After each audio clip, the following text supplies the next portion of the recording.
नमस्कार, स्वागत है। इस वीडियो में हम Madhya Pradesh state engineering service examination 2020 जिसका एग्जामिनेशन 14 नवंबर 2021 को हुआ है, सेट सी में आए हुए क्वेश्चंस को सॉल्व करेंगे। तो पहला क्वेश्चन लेते हैं। ये sample of dry soil weight 68 grams. Find the volume of whites if the total volume of the sample is 40 ml and the specific gravity of the solid is 2.65. इसमें हमको volume of whites निकालना है, तो इसको हम phase diagram से solve करते हैं।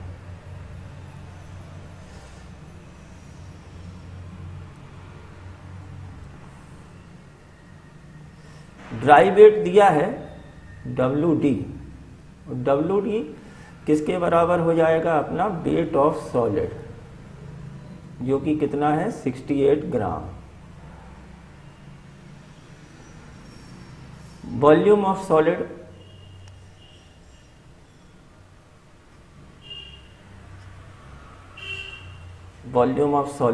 मालूम नहीं है। वॉल्यूम ऑफ वाइड निकालना है। टोटल वॉल्यूम गिवन है, total volume 40 ml। Volume of solid is equal to weight of solid divided by G multiplied by gamma W। Gamma W unit weight of water is equal to 1 gram per centimetre cube, और weight G दिया हुआ है, G is equal to 2.65। Volume of solid is equal to 68 divided by 2.65 multiplied by 1 is equal to 25.66 centimetre cube. अब volume of void निकालना है, तो volume of void is equal to total volume minus volume of solid. Total volume 40 centimetre cube minus 25.66 is equal to 14.34 centimetre cube या ml। इस प्रकार से answer अपना क्या होगा? B. Next question. The capillary rise in one soil sample having D10 is equal to 0.05 mm is 52 centimeter. If another soil having D10 is equal to 0.10 and the same void ratio as of the first soil, then the value of capillary rise in second soil. इस question में capillary rise का equation का use करेंगे। Terzaghi and Peck ने capillary rise का formula HC is equal to C upon E D10 दिया हुआ है। C क्या है? कांस्टेंट। वाइड रेशियो दोनों सॉइल में क्या है? सेम। इसलिए HC इज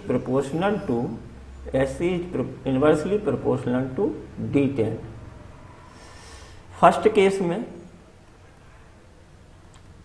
HC दिया हुआ है 52, तो H1 upon H2 is equal to D2 10 divided by D1 10।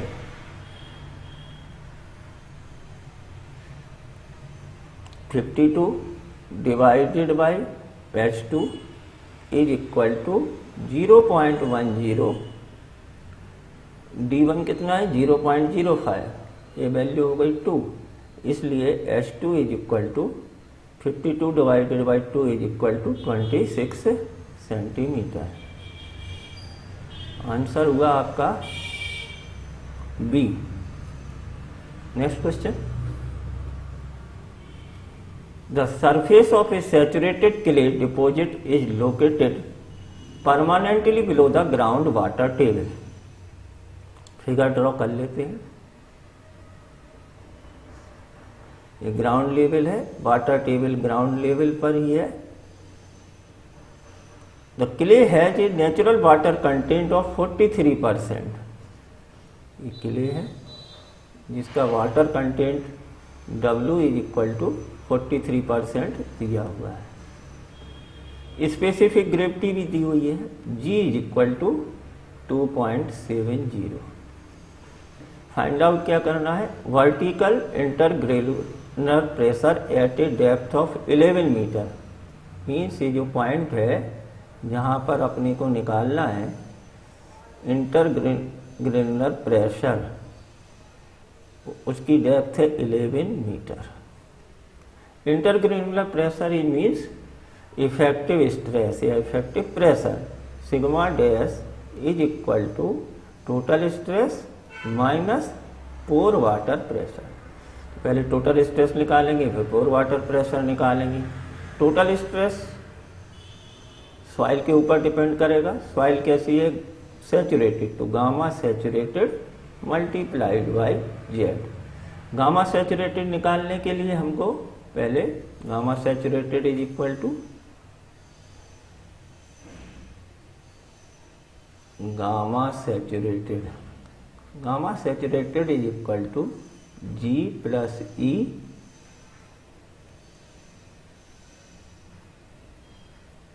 Gamma W upon 1 plus E find out करना है।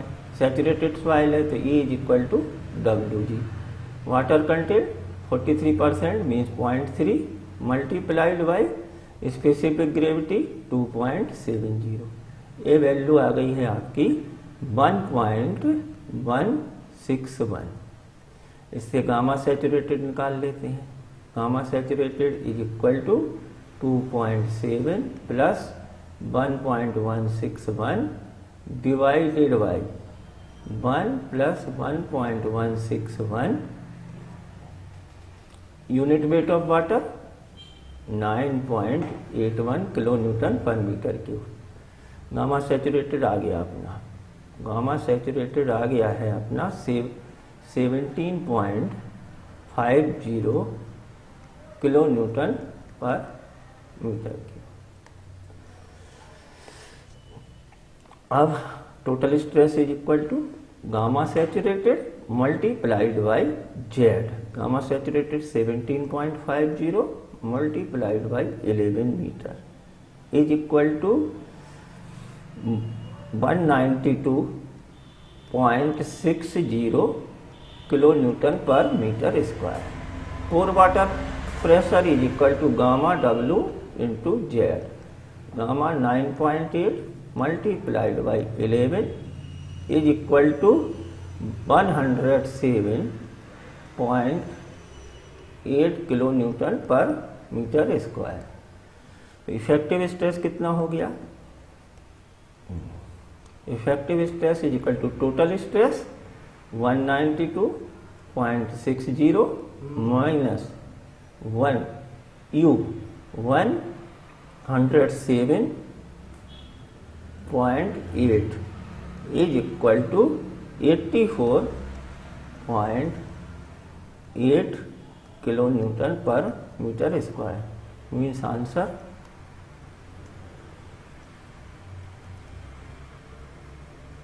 ये अपना आंसर हो गया। Next question, a normally consolidated clay layer settled 2 centimeter when the effective stress is increased from 80 to 160 kN per meter square. When the effective stress is further increased to 320 kN per meter square, the further settlement will be, you know, settlement due to consolidation is equal to compression index H0 divided by 1 plus E0 log 10 sigma final divided by sigma initial. First case में settlement दिया हुआ है, इसमें settlement दिया हुआ है 2 centimetre. Soil same है तो सीसी सेम रहेगा। H0 1 plus E0 log 10। Final pressure कितना हो गया था 160 और इनिशियल प्रेशर था 80। 160 को 80 से डिवाइड करेंगे मीन्स क्या हो गया log 2। यदि हम सेकंड केस की बात करें, सेकंड केस में हमको सेटलमेंट निकालना है। सीसी सेम रहेगा, H0 1 plus E0 log 10। Final pressure हो गया 320 और इनिशियल प्रेशर जो है वो है 160 किलोमीटर। तो ये वैल्यू भी आपकी क्या रहेगी log 2 के बराबर हो जाएगी। जब log 2 तो फर्स्ट केस में और सेकंड केस में इक्वेशन सेम है, इसलिए फर्दर सेटलमेंट्स SC वह भी क्या होगा 2 सेंटीमीटर। तो आंसर अपना हुआ D 2 centimetre. Next question, which of the following statement is correct? Relative compaction and relative density are same. Relative compaction में यूज करते हैं जो किसके बराबर होता है dry density in field divided by dry density maximum dry density. जबकि relative density या डेंसिटी इंडेक्स ये सॉइल की डेंसनेस बताता है, तो दोनों सेम नहीं है, इसलिए ये क्या हो गया आपका रॉन्ग। ये जो है आपका रॉन्ग हो गया। Vibratory rollers are effective for cohesive soil? No, vibratory rollers are effective for cohesionless soil. तो यहाँ भी आपका गलत हो गया। 0 air void line and 100% saturation lines are same. Yes, 0 year wide and 100% saturation line in compaction are same, but 10% year wide line and 90% saturation lines are not same. This is the correct statement. For dense and maximum and minimum wide ratio are identical. No, there will be some difference. So option C correct. Next question. What is the unit of dynamic viscosity of a fluid termed as poise equivalent to? Dynamic viscosity SI unit क्या होती है pascal second. Pascal second means Newton second पर metre square. Poise जो है वो आप अपनी CGS system में होती है। CGS सिस्टम में, CGS में न्यूटन को रिप्लेस करेंगे तो डाइन हो जाएगा। सेकंड CGM सिस्टम में सेम रहता है। मीटर स्क्वायर में लेंथ की यूनिट सेंटीमीटर स्क्वायर हो जाएगी। तो 1 poise is equal to dyne second per centimetre square, इसलिए ऑप्शन बी करेक्ट हो गया। Next question, what is the height of the fluid ridge when the capillary with the diameter d is dipped in a fluid having a density rho and surface tension? Capillary rise का formula है, fluid mechanics में सभी जगह दिया हुआ है। ये यदि किसी लिक्विड में कैपिलरी को डिप करेंगे तो कितना इसके अंदर लिक्विड क्या है राइज करेगा H। तो ये सरफेस टेंशन पर डिपेंड करता है, एंगल पर डिपेंड करता है। ये एंगल क्या है theta.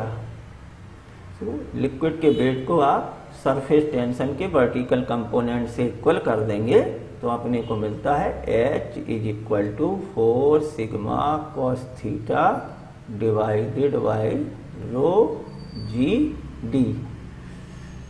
Option A correct. Next question. The pressure intensity at a point in a fluid is given by 3.925 P दिया हुआ है 3.925 newton per centimetre square. Find the corresponding height. इस प्रेशर को हमको लिक्विड के कॉलम में कन्वर्ट करना है। Of the fluid when the fluid has a specific gravity G is equal to 1 दिया हुआ है। आंसर्स अपने मीटर में है, इसलिए प्रेशर को कन्वर्ट कर लेंगे मीटर में। तो प्रेशर हो जाएगा आपका 3.925 न्यूटन मल्टीप्लाइड बाई 10⁴ न्यूटन पर मीटर स्क्वायर। अब इक्वेशन है P इज इक्वल टू क्या होता है, रो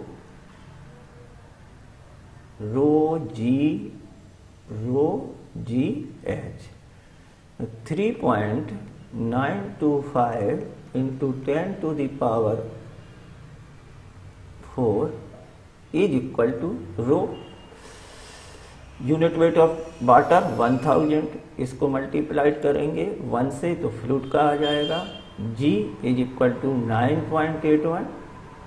तो हाइट ऑफ कॉलम H, तो H इज इक्वल टू हो जाएगा 39.25 divided by 9.81 means H is equal to 4 metre.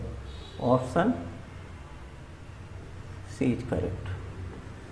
Next question. Velocity potential function exist only. Velocity potential function तभी survive करता है कि जब फ्लूइड हो, फ्लो हो आपका स्टडी, इनकम्प्रेसिव और इररोटेशनल। ये कंडीशन फिलफिल होती हैं तभी आपका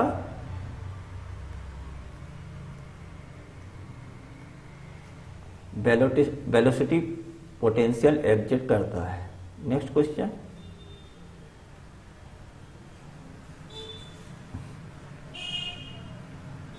three pipes of length 800 meter, 500 meter and 400 meter and of diameter 500 mm, 400 mm and 300 mm respectively are connected in series. These pipes are to be replaced by a single pipe of length. Find the diameter of the pipe.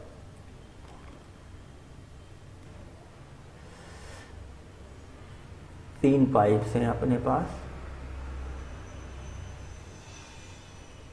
पहला जो pipe है उसकी length है 800 metre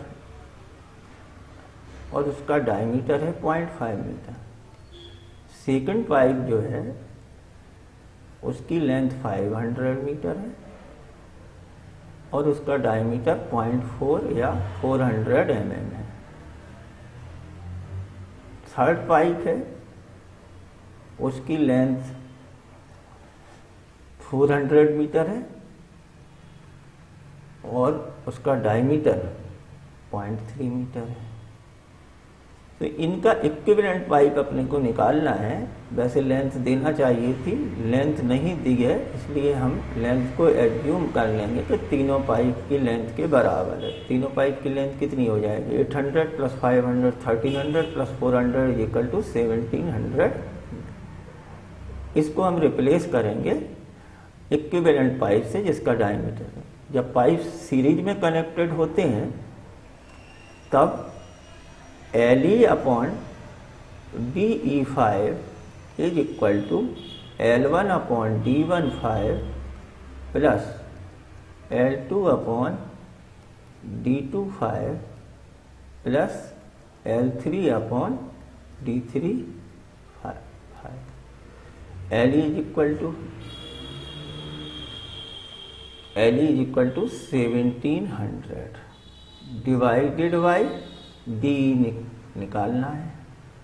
L1 is equal to 800 divided by D1 0.5 का whole power 5 plus 500 divided by 0.4 का power 5 plus 400 divided by 0.3 का power 5। 0 0 cancel कर देते हैं तो 17 by D E power 5 is equal to 8 divided by 0.5 का पावर 5 प्लस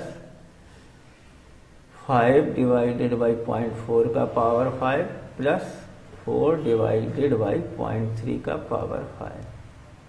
तो 17 upon D E 5 is equal to हो जाएगा 2390। इसको सॉल्व करेंगे तो D E is equal to 17 divided by 2390 power हो जाएगी 1/5 या 0.2, जिससे हमारा आ जाएगा d is equal to 0.371 metre या 371 mm। ऑप्शन बी करेक्ट हो गया। Next question,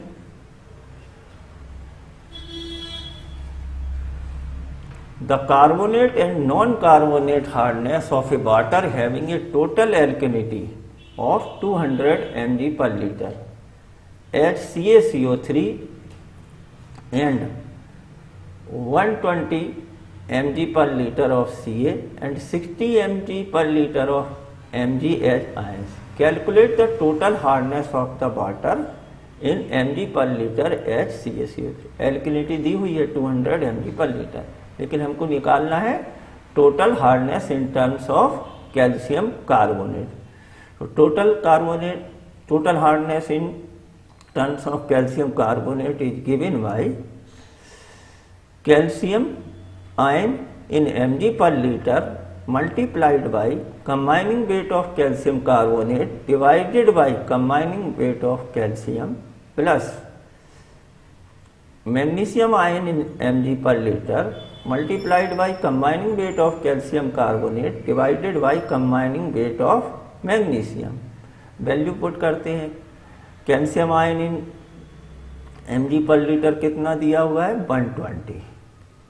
combining weight of calcium carbonate कितना होता है, सबके एटॉमिक नंबर जोड़ेंगे तो आपका ये 50 आता है कैल्शियम कार्बोनेट का, और कैल्शियम का कंबाइनिंग वेट होता है 20 प्लस मैग्नीशियम आयन का कंसंट्रेशन दिया है 60, combining weight of calcium carbonate again 50, combining weight of magnesium is equal to 12।